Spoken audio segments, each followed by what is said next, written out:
Él es merecedor de toda gloria, honra y alabanza. ¿Cuántos están gozosos? Después de 1 año y pico, ¿verdad que sí? Tenemos el privilegio de estar nuevamente en casa, en los cultos de los jueves. Dios es bueno, hermano. Dios es bueno. Y yo me gozo porque aquí hay gente que son fieles, hermano. Aquí están la gente que les gusta los cultos los jueves, aleluya. Y obviamente se sumaron otros más. Es que en estos tiempos donde lo que está sucediendo marca, hoy más que nunca, que el reloj profético del Señor está por cumplir su promesa de enviar a su Hijo, es donde más tenemos que estar metidos con Dios. Dice la Biblia que en estos tiempos el que es santo, que se santifique y se limpie más. Amén. Y el que no, pues tiene que poner sus cuentas claras delante del Señor. Así que es un hermoso privilegio nosotros poder estar aquí. De verdad que yo estoy gozoso. Y el simple hecho de imaginarlo antes de venir, eso me causó mucho gozo. Amén. Así que formalmente sean todos bienvenidos a la casa de Dios este jueves. Amén. Un día precioso. Gloria al Rey. Vamos, ¿cuántos quieren luego de adorar, pues recibir con humildad la palabra de Dios? Amén. Pues vamos a buscar una porción bíblica que el Señor nos ha entregado. Es un mensaje bien liviano, bien práctico, que nos va a poner a meditar. Yo estoy seguro, tanto a los amigos como a los hermanos. En el día de hoy nosotros vamos a utilizar 2 porciones bíblicas como texto base. Y la primera está en el libro de Génesis, capítulo 39, del versículo 1 al 3. Génesis 39, del 1 al 3. Esa versión es la Reina Valera tradicional para los que llevan anotación. Y la otra porción bíblica está en el libro de Jueces, en el capítulo 16, los versículos 19 y 20. Génesis 39, 1 al 3, Jueces 16, del 19 al 20. Bendecimos también las personas que ya hacen contacto con nosotros a través de las redes sociales. La Iglesia de Cristo Sion, Ministerios Asociados, Elín. También bendecimos al grupo de comunicaciones Adames por permitir que este mensaje llegue más allá de nuestra fuerza. La primera porción la leemos en el nombre del Padre, del Hijo y del Espíritu Santo. Génesis 39, 1 dice: llevando pues José a Egipto, Potifar, oficial de Faraón, capitán de la guardia, varón egipcio, lo compró de los ismaelitas que lo habían llevado allá. Mas Jehová estaba con José. Yo quiero que usted se grabe esta partecita. Repita conmigo: mas Jehová estaba con José. Y dice: y fue varón próspero y estaba en la casa de su amo el egipcio. Y vio su amo que Jehová estaba con él y que todo lo que él hacía, Jehová lo hacía prosperar en sus manos. Y la otra porción bíblica que vamos a leer es la de Jueces 19. Voy a leer en una versión diferente, la versión Dios habla hoy. Dice: Dalila hizo que Sansón se durmiera con la cabeza recostada en sus piernas, y llamó a un hombre para que le cortara las 7 trenzas de su cabellera. Luego ella comenzó a maltratarlo y le gritó: Sansón, te atacan los filisteos. Sansón se despertó creyendo que se libraría como las otras veces, pero no sabía que el Señor lo había abandonado. Gloria a Dios. Aleluya. Padre, gracias te damos. Estamos más que agradecidos de poder reunirnos en esta noche. Y bendecimos cada vida presenciar aquí en este lugar, aquellos que nos están viendo a través de la pantalla. Esta es tu palabra, Señor, la cual he recibido a través de tu Santo Espíritu. Con humildad la recibí, con humildad la imparto y con humildad te pido que los corazones la reciban. Señor, cautivamos las mentes a tu obediencia, a la obediencia de Cristo. Y te pedimos, Señor, que haya sanidad, liberación y vida eterna. Que las mentes sean cambiadas. Que haya, Señor, meditación acerca de esta palabra. Padre, recuerda que soy un instrumento que solo tiene utilidad cuando esté en tus manos. Úsame, Señor. Mengo yo para que crezcas tú. Que te vean a ti, mi Rey. Porque nada bueno hay en mí si no es a través de ti. No soy digno de estar en este lugar. Pero por tu misericordia, aquí estamos. En el nombre de Jesús. Amén. Le damos gracias a los hermanos de alabanza por el hermoso privilegio de encaminarnos a la presencia de Dios. Y hoy, pues como es costumbre, vamos a titular este mensaje. Y el título del mensaje es Dos historias, un camino. Amén. Dos historias, un camino. Yo sé que hay mucha gente que se ríe porque había una famosa novela hace mucho tiempo, ¿verdad? Ajá, yo sobre todo vi rostros de mujeres que dijeron, ¿cómo la novela? No, eso era otra cosa, eso eran dos hombres. Gloria a Dios. Dos hombres y un camino, ¿era que se llamaba? Dos mujeres y un camino. Gloria a Dios. Yo sabía que era algo parecido. El sábado pasado tuvimos un culto de jóvenes muy especial y tuvimos la oportunidad y el privilegio de tener a mi hijo Huáscar Jr. predicar la palabra. Y predicaba precisamente acerca de 3 personajes que habrían echado por la borda, ¿verdad?, lo que Dios le había entregado. Habló de Sansón, habló de Saúl y habló también de Salomón. 3 buenos ejemplos que aparecen en la Biblia de las cosas que no debemos de hacer para que la presencia de Dios no se aparte de nosotros. Amén. Y a propósito del título del mensaje, Dos historias, un camino. Sabemos nosotros que cuando hablamos de camino, nos habla, ¿verdad?, de un sendero, nos habla de dirección, nos habla de llegar a un lugar específico. Pero cuando hablamos de historia, conocemos la historia como la ciencia que estudia los sucesos del pasado. ¿Verdad que sí? Sucesos que generalmente son conjuntos de acontecimientos y hechos, especialmente los vividos por una persona, por un grupo o por los miembros de una comunidad social. Ahora, ¿para qué nos sirve la historia? Es una buena pregunta, ¿verdad que sí? ¿Para qué nos sirve la historia? Que dicho sea de paso, fue una de las ciencias y de las materias que yo más disfrutaba en el colegio. No sé si era porque no era muy bueno en matemáticas y entonces me inclinaba por esa rama, pero lo cierto es que la historia era una de mis ciencias favoritas. Y yo hago la pregunta nuevamente, ¿para qué nos sirve la historia?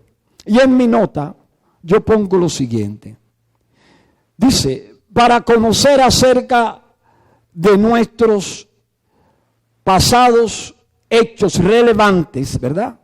Porque no todo lo que pasa tiene que ser relevante. Para conocer acerca de nuestros pasados hechos relevantes que hayan acontecido en torno a una nación, a un pueblo, a una persona, como decíamos hace unos instantes, un grupo de personas, tanto en el aspecto cultural, ¿verdad? ¿Por qué hay cosas que todavía nosotros hoy por hoy mantenemos? Bueno, por un asunto de cultura. La cultura de los dominicanos, al mediodía, hablando en el aspecto gastronómico, generalmente hace arroz, habichuela y carne. Y cuando usted habla acerca de qué identifica esta nación, hay dos cosas. La bandera, arroz, habichuela y carne, por ejemplo, y también el mangú power, según, ¿verdad?, los atletas, que se pegó, por cierto, mucho a propósito de cuando el equipo dominicano ganó el Clásico Mundial. Entonces, la historia nos ayuda a recordar cuáles son esos antepasados que todavía nos mantienen y nos atan a nuestras culturas y a nuestras buenas costumbres, por ejemplo. Nos habla también para recordar hechos, por ejemplo, de índole deportivo, político, social y religioso. ¿Con qué objetivo?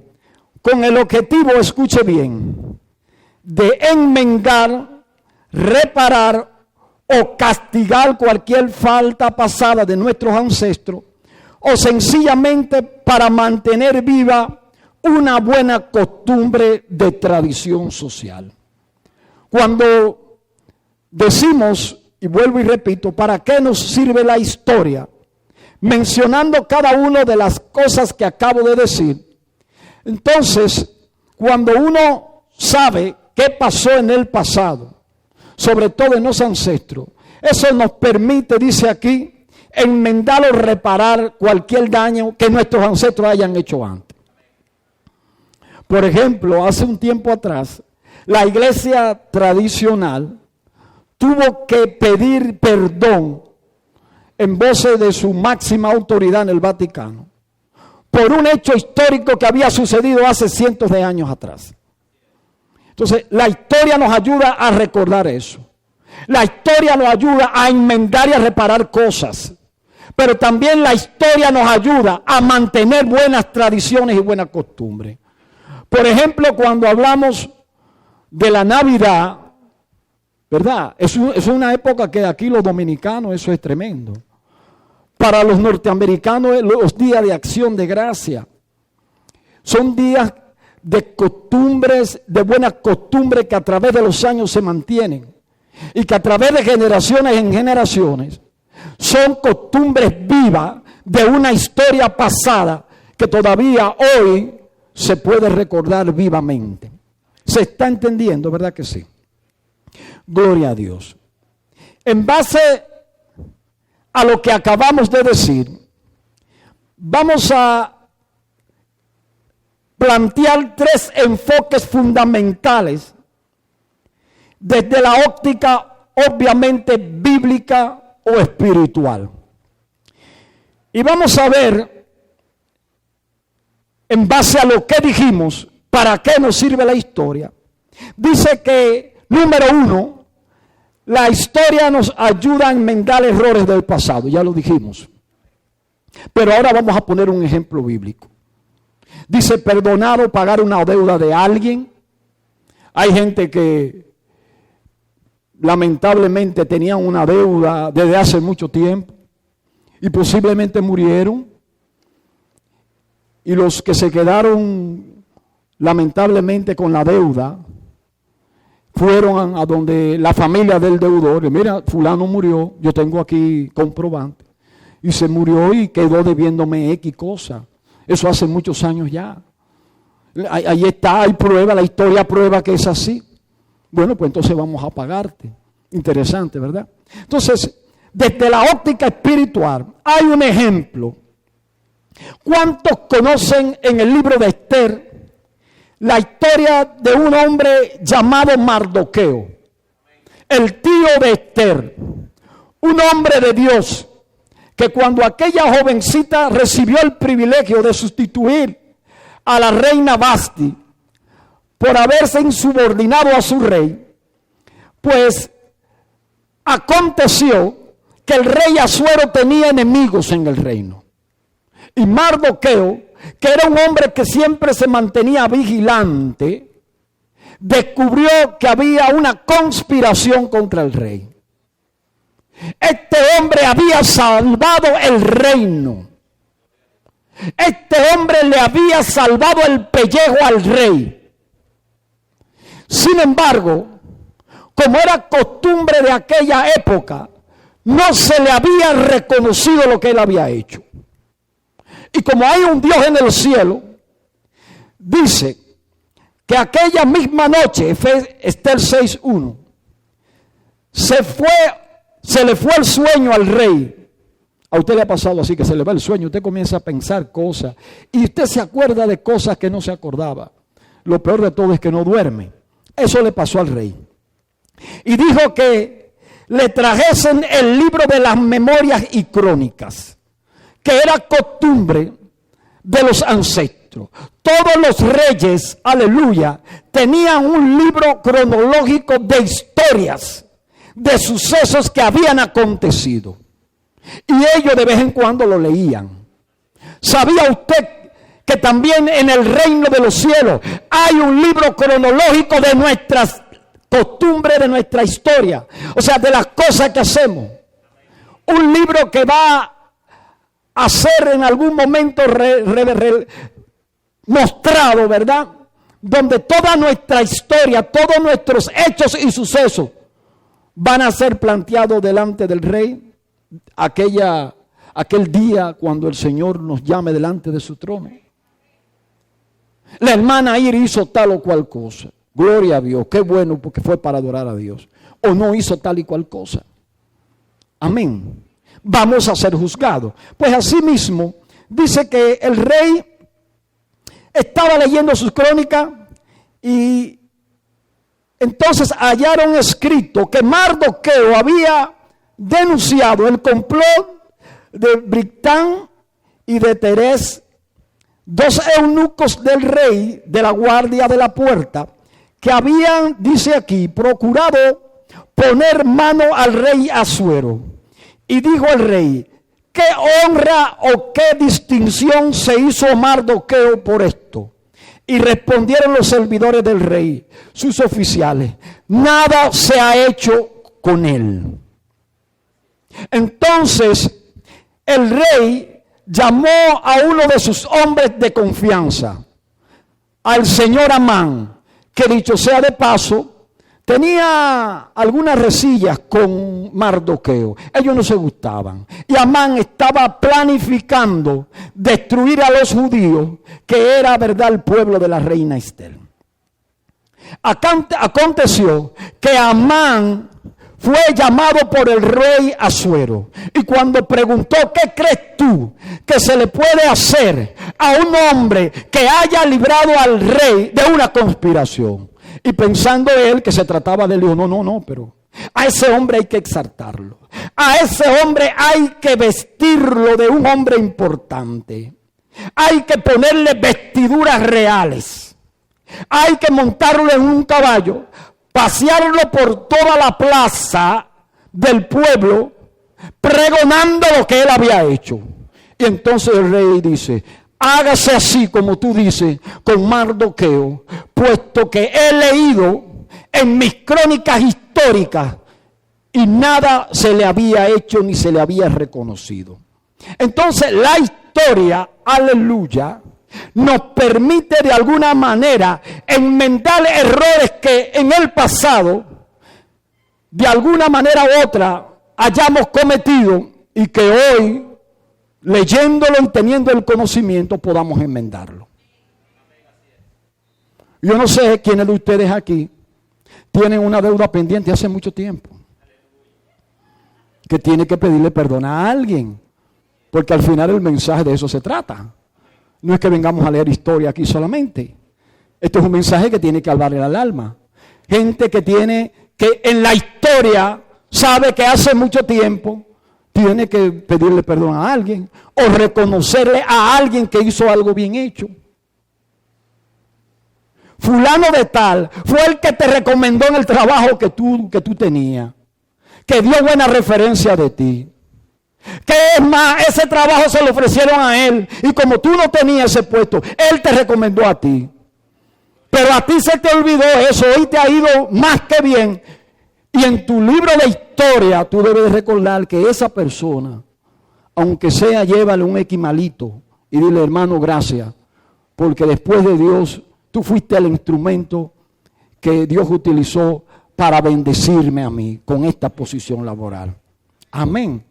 Si Dios le está hablando a alguien, gloria a Dios. Ahora bien, ¿para qué otra cosa nos sirve la historia? La historia nos hace recordar de dónde Dios nos sacó. Lo que hizo por nosotros. Y los principios o mandamientos que también Él estableció en su palabra para que se cumplan, aleluya, y las promesas de bendición también para su pueblo. En pocas palabras, tenemos que recordar la historia de dónde Dios nos sacó. ¿Quiénes éramos antes y quiénes somos hoy? Antes posiblemente en la sociedad no se daba un centavo por usted ni por mí. Entonces por eso Dios en Deuteronomio 8:1 le dice al pueblo lo siguiente: pongan ustedes en práctica los mandamientos que yo les he ordenado hoy, para que puedan vivir y llegar a ser un pueblo numeroso y conquisten este país que el Señor prometió a sus antepasados. Y entonces en el versículo 2 de Deuteronomio 8 dice: acuérdense de todo el camino que el Señor su Dios les hizo recorrer en el desierto durante 40 años. ¿Con qué objetivo? Con el objetivo de humillarlos, de ponerlos a prueba, a fin de conocer los pensamientos o sus pensamientos y saber si iban a cumplir sus mandamientos. Sigue diciendo: y aunque los hizo sufrir y pasar hambre, después los alimentó con maná, comida que ni ustedes ni sus antepasados habían conocido, para hacerles saber que no solo de pan vive el hombre, sino de todo aquello que sale de los labios del Señor. Durante esos 40 años no se le gastó la ropa, ni se le hincharon los pies. Y eso es extraordinario. A mí siempre me ha llamado la atención. Esto es Dios hablando al pueblo. Y estamos hablando de que para qué nos sirve la historia en este contexto. Entonces la historia nos permite recordar lo que Dios hizo con nosotros. Y eso provoca lo que decía Jennifer ahorita. Eso provoca ¿qué? Gratitud. Eso provoca alabanza. Usted sabe la gente que andaba todo pata por bolsa aquí. Y que hoy andan bien montados, bien cambiados. Gloria a Dios por eso. Esas son cosas que tenemos que recordar. Gente que cuando abríamos la boca no sabíamos ni hablar como yo. Todavía estoy aprendiendo. Pero el Señor, hermano, nos ha bendecido. Ha puesto su gracia. Entonces, uno algunas veces tiene que hacer esa comparación. Tú dices, ¿verdad que yo era un loco viejo? Mírame ahora. Di que pastor. A mí siempre me ha cogido con eso. Y mira, hombre importante aquí escuchando lo que yo digo. Y concentrado. Gloria a Dios. Eso lo hace el Señor, amado. Usted cree que relajando que yo lo digo, pero es verdad. Aquí hay gente que Dios lo bendiga, gente profesionales. Y yo digo, wow, pero son más inteligentes que yo. Tienen una profesión de más altura. Sin embargo, el Señor ha puesto gracia. Y tienen convicción de que quien le está hablando no es un pastor, es el Espíritu Santo a través de él. Gloria a Dios. Entonces Dios le está diciendo al pueblo, no se olviden de eso. Usted sabe lo que es usted crecer y la ropa no envejecérsele arriba. Eso dice la Biblia que hizo el Señor. Entonces el Señor le está haciendo recordar al pueblo eso. ¿A través de qué? De la historia. Y a través de los tiempos, esa historia ha quedado plasmada ahí. Para que nosotros también, la iglesia, tengamos cuenta de lo que Dios hizo en el antepasado o en nuestro pasado. Y también lo sigue haciendo hoy. ¿Cuánto le da un aplauso al Señor por eso? Dice, dense cuenta de que el Señor, su Dios, los ha corregido del mismo modo que su padre corrige a su hijo. Cumplan pues los mandamientos del Señor, su Dios, y honrenlo, y sigan las enseñanzas que Él les ha dado, porque el Señor los va a llevar a una buena tierra, a un país lleno de arroyos, fuentes y manantiales que brotan en los valles y en los montes, en una tierra donde hay trigo, cebada, viñedos, higuera y granados, olivos y miel. Decíamos en este segundo punto de la historia que nos hace recordar de dónde nos sacó, número uno. Nos hace recordar lo que ha hecho y lo que sigue haciendo con nosotros. Y también nos hace recordar en su historia desde el pasado que los mandamientos hay que cumplirlos, hay que obedecerlos. Pero como si fuera poco, también nos habla de las promesas y las bendiciones que Él nos va a dar. Porque aquí le está hablando al pueblo y le está diciendo, recuerden ustedes que yo lo he procesado, les he hecho ver lo que hay en su corazón a través de la aflicción, pero lo que yo le he prometido lo voy a cumplir. ¿Cuántos saben que hay promesa para el pueblo de Dios? ¿Cuántos saben que Cristo viene, hermano? La historia escrita hace miles de años nos está diciendo que no olvidemos la promesa de que Cristo viene. Y eso es parte de la función de la historia, ¿cierto? Ahora, el tercer punto, para ilustrar lo siguiente, nos habla, aleluya, de lo siguiente. Dice aquí, la historia también nos enseña con buenos ejemplos los errores que no debemos de cometer. Y dice por ahí que los pueblos que no conocen su historia, que no conocen su pasado, están condenados a repetir los mismos errores. Amén. Entonces, aleluya, pero también nos enseña, la historia nos enseña, gloria a Dios,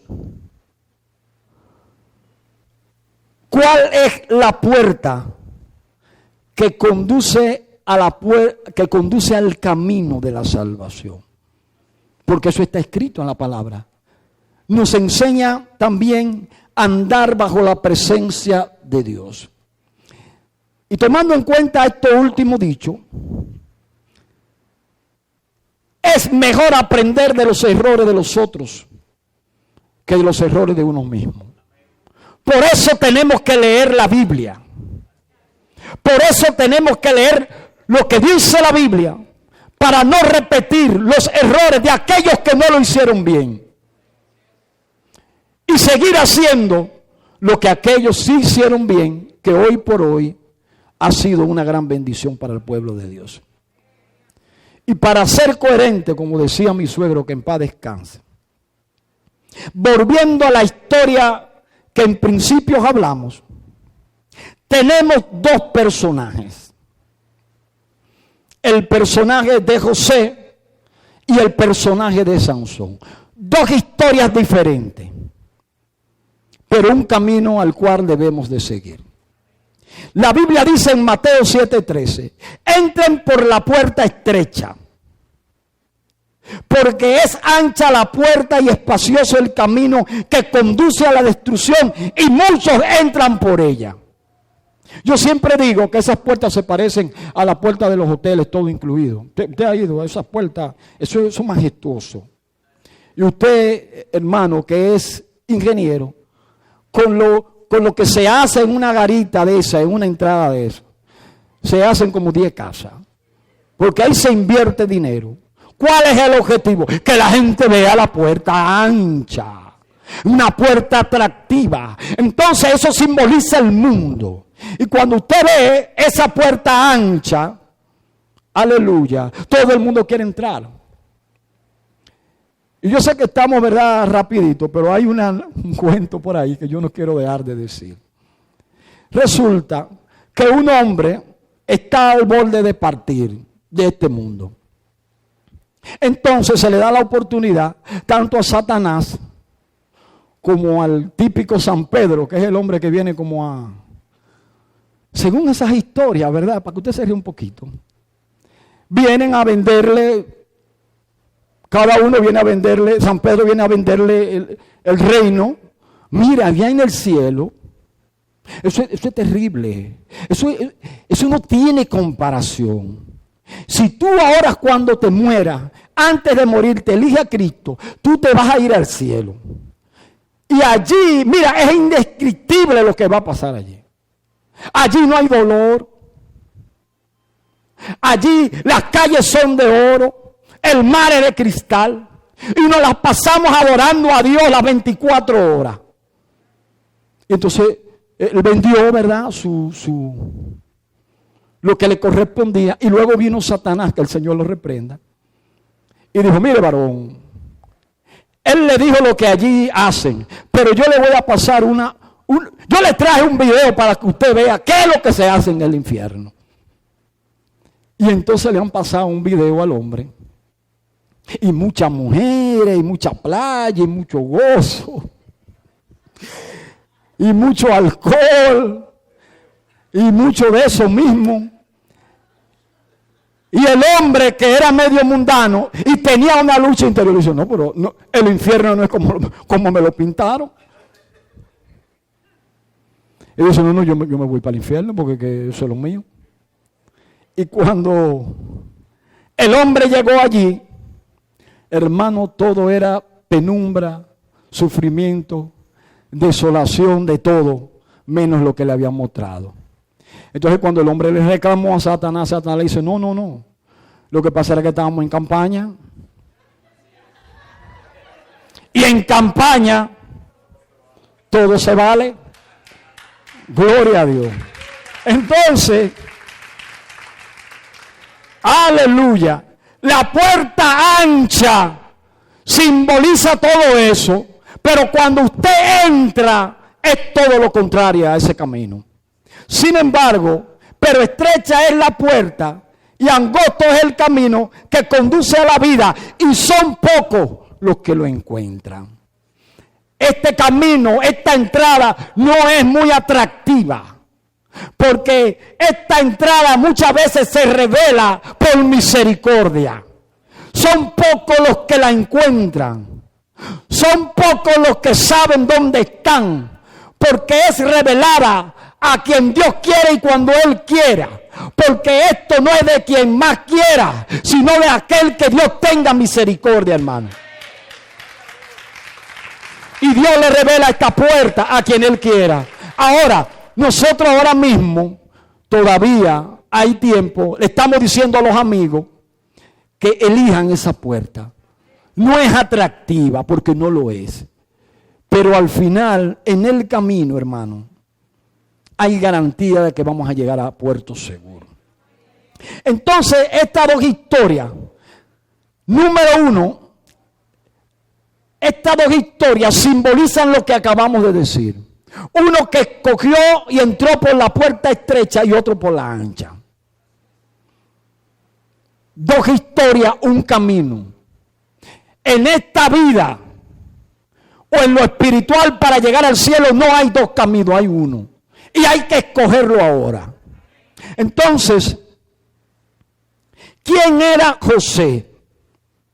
José, un niño que nació prácticamente de una manera milagrosa. No vamos a hablar mucho porque todos ustedes conocen la historia de José. Pero José significa que Jehová añadirá a otro. Porque cuando su madre Raquel, siendo una mujer estéril, esposa de Jacob, ya en la vejez, dice que tuvo este muchachito. Porque la otra, Rebeca, esa daba luz como dicen por ahí, como un curillo, Lea. Y entonces, gracias por la corrección. Entonces ella se afligía y oró a Jehová. Y dice que en la vejez Jacob tuvo este muchachito. Y se encariñó con él. Porque uno con lo más chiquito de casa se encariña más. Los más grandes se ponen celosos a veces.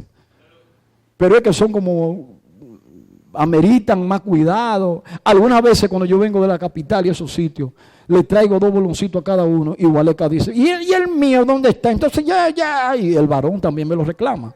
Yo tengo ahora que ser más sabio. Últimamente estoy trayendo 5, hasta la más grandecita yo le traigo. Gloria a Dios. Entonces, José era el menor de 11 hermanos. Y como tal, su padre lo tuvo en la vejez. Su madre había muerto. Y entonces Jacob se encariñó con este muchacho.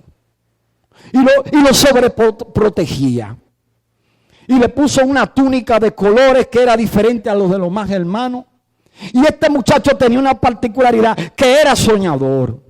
Y los sueños contrarrestaban con la voluntad de los hermanos, porque cuando él decía que un manojo de trigo de él se ponía de pie y los otros se inclinaban sobre él, y que la luna y el sol y 11 estrellas también se le rendían pleitesía, esto provocaba a ir a sus hermanos. Y como si fuera poco, él era el calié de sus hermanos. No eran fáciles, y como si fuera poco, su padre, cuando ellos estaban en asuntos pastorales, pastoreando las ovejas, lo mandaba por detrás y le decía, vete a ver qué están tus hermanos. Entonces el muchachito, con un corazón sano, venía a cumplir el cumplido de papi. Y cuando ellos lo veían que venía de lejos, mira dónde viene. Está bueno de arrancarle la cabeza. Yo me imagino el pobre muchacho. Y resulta, dice la Biblia, que llegó un momento que era tal el enojo, la envidia y la ira, que decidieron tirarlo en una especie de cisterna. Y allí planificaron matarlo. Por misericordia, al final, aleluya, no lo hicieron. Y los vendieron a unos comerciantes de camino. ¿Cuál fue el paradero de este muchacho? Egipto. Y dice la Biblia que cuando él llegó a Egipto, fue comprado por un hombre llamado Potifar. Un hombre que estaba en eminencia porque trabajaba para la realeza. Y entonces me encanta que dice que cuando él fue llevado a Egipto, un capitán de la guardia, varón egipcio, lo compró y lo había llevado allá. Pero en medio de esa aflicción, dice la Biblia que Jehová estaba con José. O sea, José comenzó, yo me imagino, a meditar acerca de lo que le había acontecido. José comenzó a decir, pero ¿qué yo he hecho para pagar tal culpa? ¿Cuál fue mi pecado? ¿Le ha pasado a usted o ha vivido usted una prueba parecida? Donde usted mismo se pregunta, ¿qué fue lo que hice para merecer tal cosa? Entonces este muchacho se ve que se lo venden a los egipcios. Pero pasaba algo extraordinario, y era que la presencia de Jehová estaba con él, y todo lo que él hacía prosperaba. Pero mejor aún, su amo sabía que la presencia de Jehová estaba con él. Son cosas diferentes, ¿eh? El hombre de Dios, el hombre o la mujer que anda bajo la cobertura de Dios, el hombre o la mujer que anda bajo la eminencia de Dios, todo lo que hace prospera, pero todos los que están allí afuera ven también que la presencia de Jehová está contigo. Entonces todo el mundo quiere de eso. Y ese hombre dijo, wow, me saqué el premio porque tengo un muchacho en quien puedo confiar. Le puedo fiar todo lo que hay aquí. Para nadie es un secreto que le duró poco el gozo a José, porque el diablo, que el Señor lo reprenda, no coge vacaciones. La mujer se enamoró de Potifar, lo sedujo, era un muchachito bonito, José, limpiecito, muy educado. Y cuando él se vio al borde, escuche bien, de ser tentado, dice que le dejó la ropa a la mujer en las manos.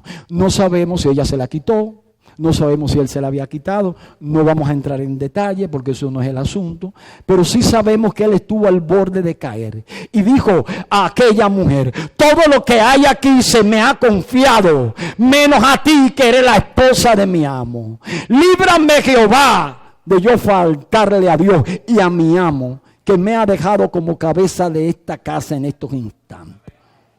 Lamentablemente se le levantó un falso testimonio y este muchacho cae en la cárcel. Génesis 39, 21. Pero Jehová, aleluya, estando José en la cárcel, ¿qué pasó? Dice: pero Jehová estaba con José y le extendió su misericordia y le dio gracia a los ojos del jefe de la cárcel. Y el jefe de la cárcel entregó en mano de José, oiga bien, el cuidado de todos los presos que habían en aquella prisión. Todo lo que se hacía allí, él lo hacía. Y no necesitaba atender el jefe de la cárcel cosa alguna de la que estaba al cuidado de José, porque Jehová estaba con José y lo que él hacía, Jehová lo prosperaba. Oh, gloria a Dios. No estamos hablando de un muchacho que todo le salía bien. No, estamos hablando de una persona que fue probada constantemente. ¿Qué pasó luego? Vino la situación de un panadero, de un copero que cayeron en la cárcel. El panadero fue el culpable de algo. Él profetizó que el panadero sería quitado, sería ahorcado y que el copero iba a ser repuesto. Y le dijo: cuando tú estés al lado del rey, acuérdate de mí. El rey mandó a buscar a su copero de nuevo, resultó ser inocente. Vienen años y pasan años y el copero se olvidó de José. Pero cuando el hombre que te hizo promesa humana se olvida de ti, Jehová no se olvidará de lo que te prometió. Y entonces en ese momento Dios se acuerda y entonces envía unos sueños extraños. Y ahí el copero dice: alguien dijo sabiamente, ¿por qué el copero fue repuesto y el panadero no? Una buena pregunta, ¿verdad? Y era que el copero estaba al lado del rey. El panadero no, el panadero estaba allá atrás en la cocina.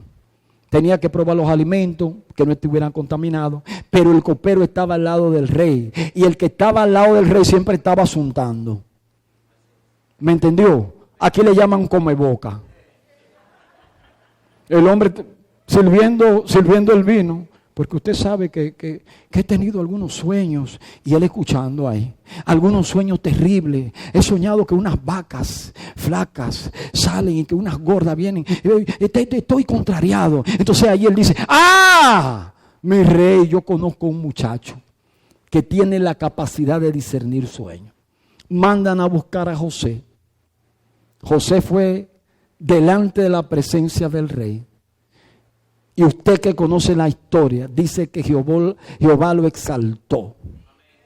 Y fue puesto como número 2 en Egipto. Nadie después del faraón tenía más poder que José. Aleluya.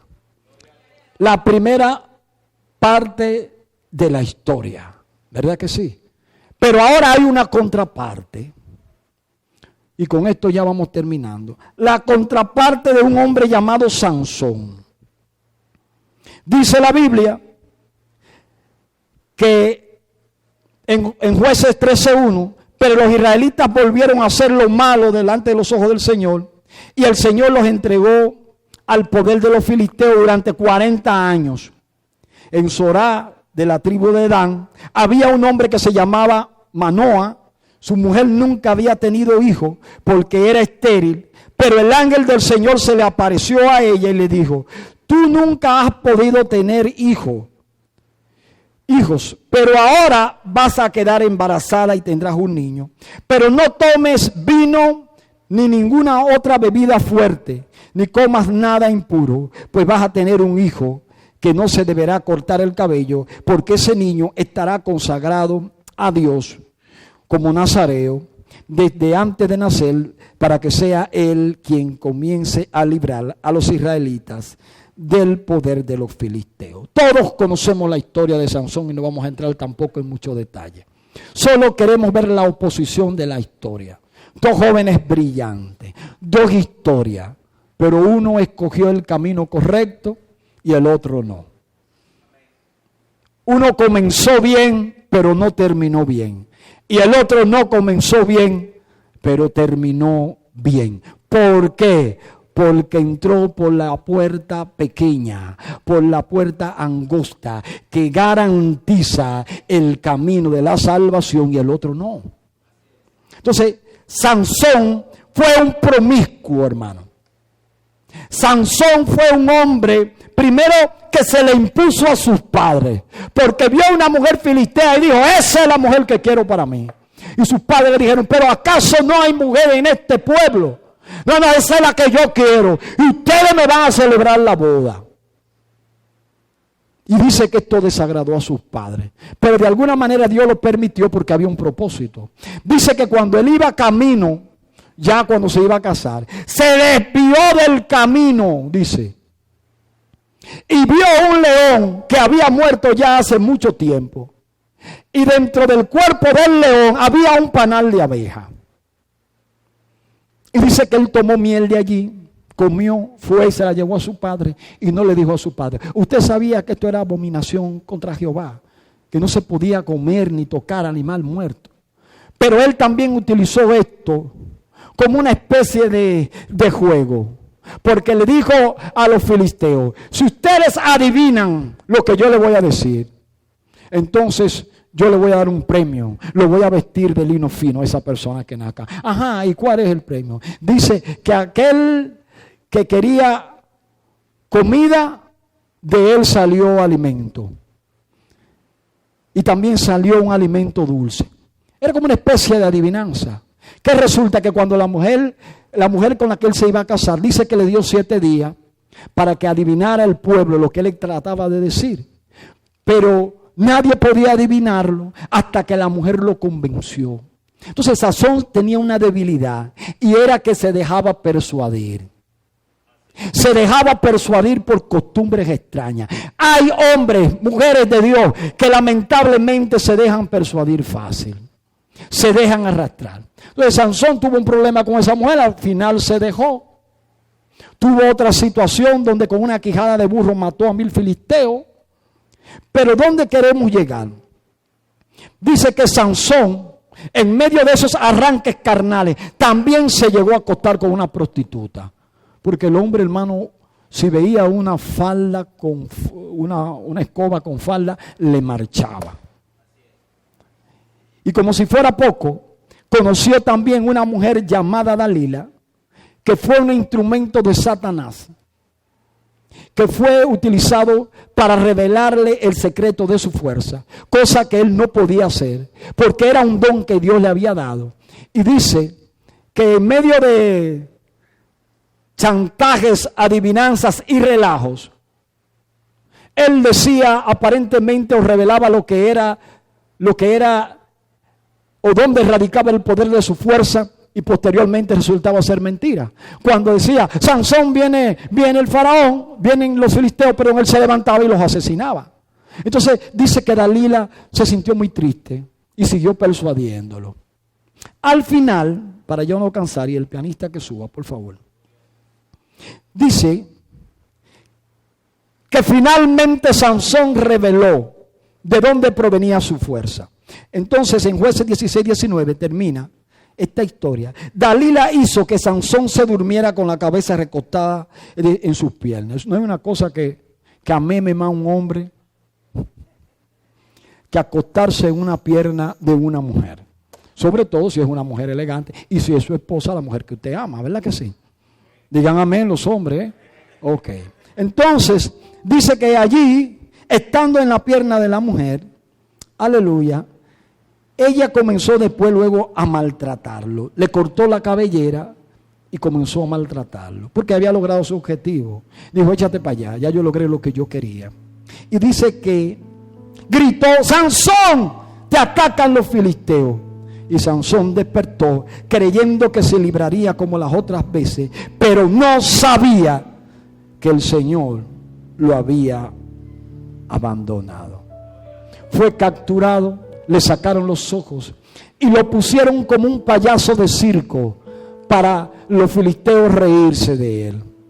Dicen que lo metieron en el templo filisteo, allí lo cogían como una mojiganga.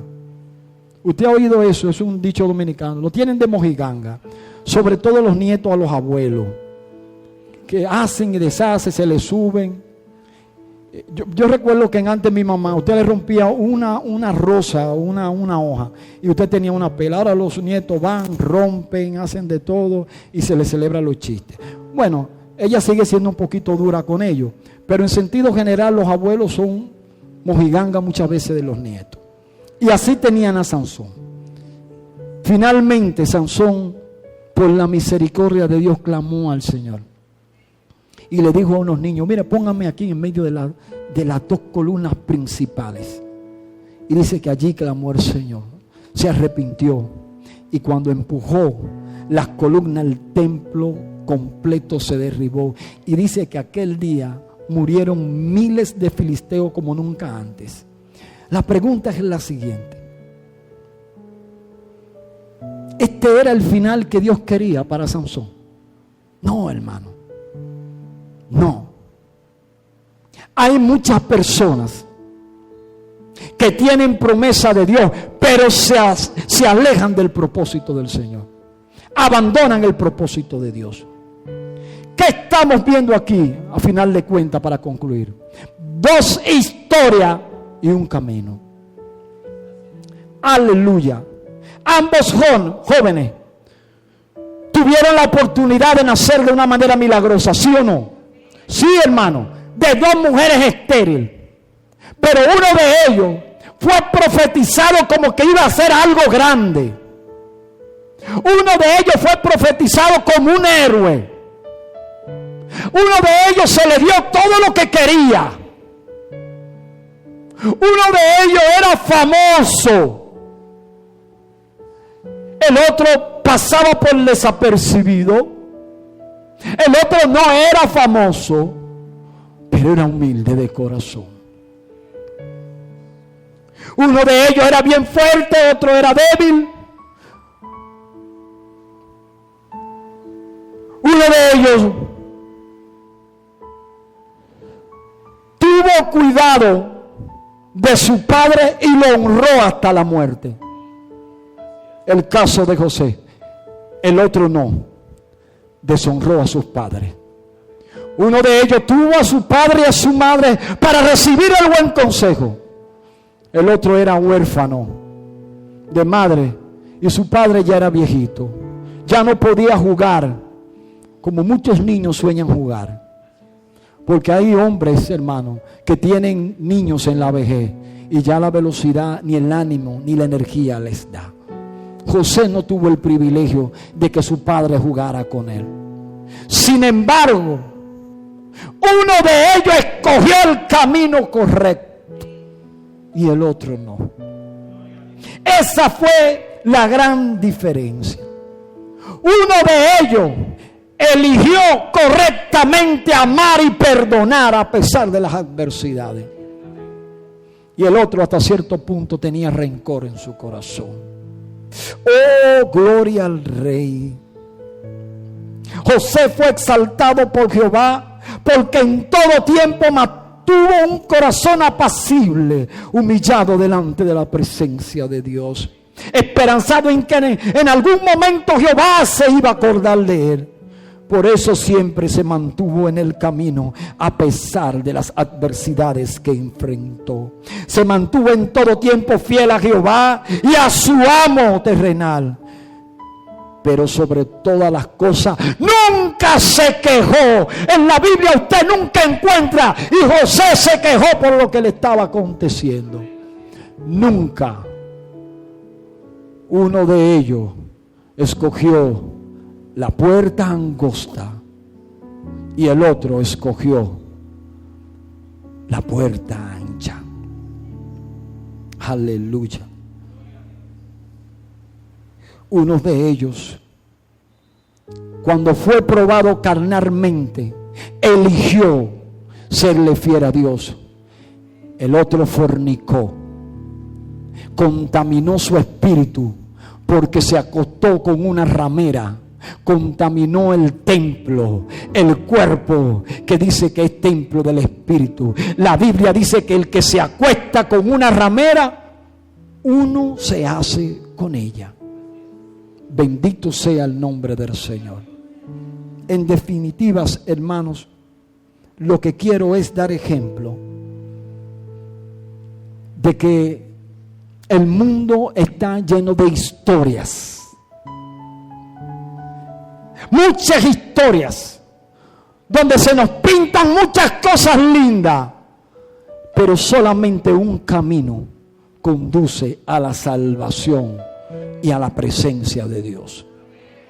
¿Cuántas historias conocemos nosotros de ministros, hombres jóvenes que comenzaron bien, que estaban en el altar adorando al Señor, pero se desviaron? Sin embargo, otros que ni siquiera lo conocían en la iglesia, se mantuvieron sumisos, se mantuvieron en el camino, esperaron el tiempo y hoy son grandes hombres y mujeres de Dios. ¿Cuántas historias hemos escuchado de deportistas con muchos talentos para jugar al béisbol, para jugar al baloncesto, que perecieron? ¿Por qué? Por causa de haberse separado de los caminos del Señor. Dos historias, hermano, y un camino. Ponte sobre tus pies. Gloria a Dios. Dáselo fuerte a Él. Fue nuestro maestro Jesús. En Juan 10:9 dijo: yo soy la puerta, y el que por mí le entra será salvo. Dice Jesús.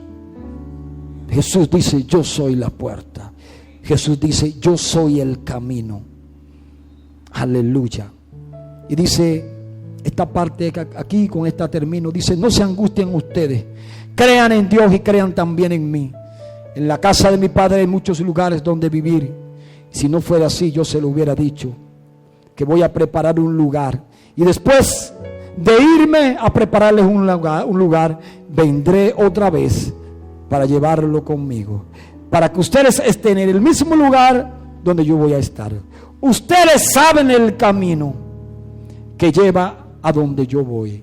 Y Tomás le dijo a Jesús: no sabemos dónde vas. Y andaba con Jesús,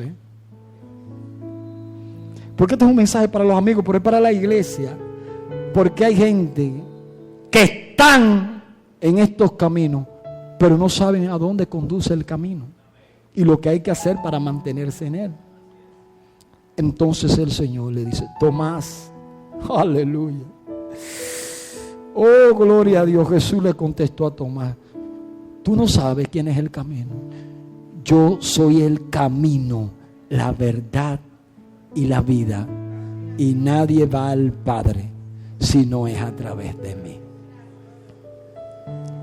Este es un mensaje práctico y sencillo, de dos historias que nos tienen que ayudar a reflexionar de cómo debemos de comportarnos y cuál es nuestra actitud y nuestra posición delante de Dios. Porque esto no es como uno comienza, sino como uno termina. No te quejes. José, por más aflicción que tuvo en su corazón, no se quejó. Confió en el Señor. Se humilló y fue exaltado. Mas aquel que se enaltece, mas aquel que es altivo y orgulloso en su corazón, será destronado. Por más situaciones y aflicciones, aquí está la historia. La historia nos ayuda a meditar acerca de las cosas que tenemos que hacer y las que no tenemos que hacer. Es mejor aprender de los errores que muchos personajes de la antigüedad cometieron que ser duramente procesado y cometer los mismos errores. La historia nos enseña a no seguir tropezando Parece un mensaje bien sencillo. Un mensaje donde no hubo muchas emociones, pero un mensaje que nos pone a meditar. ¿Qué tan bien estamos? ¿Qué tan bien podemos terminar? Oh, gloria a Dios. Yo te bendigo en el nombre de Jesús. A los amigos que han escuchado este mensaje. Cristo es la puerta que conduce al único camino que da al Padre. No hay otro camino fuera de Él. No hay otra intercesora, no hay otro intercesor. Un solo camino conduce a la salvación. Cristo Jesús. Y la Biblia dice que con el corazón se cree para justicia y con la boca se confiesa para salvación delante de los hombres, que Él es el camino, la verdad y la vida. ¿Haces esta oración, amigo, conmigo? Dile: Señor Jesús, reconozco que soy pecador, que te he fallado, pero en esta hora me arrepiento de mis pecados y te pido que entres, que te adueñes de mi vida y que me inscriba en el libro de la vida. Gracias te doy, Señor. Gracias por amarme. En el nombre de Jesús. Amén. Dios es bueno. Si hiciste esta oración, a ti que nos está viendo y a ti que estás aquí, persevera en la fe. Aférrate al Señor. Y recuerda que este es un camino estrecho, un camino de muchas aflicciones, pero un camino garantizado, un camino que nos lleva a puerta seguro. Recuerda que la Biblia está llena de historias que nos ayudan a no cometer los errores del pasado. Amén. Gracias te damos, Señor. Gracias, Papá bueno, porque tú siempre escuchas nuestras súplicas. Iglesia, te bendigo en el nombre de Jesús.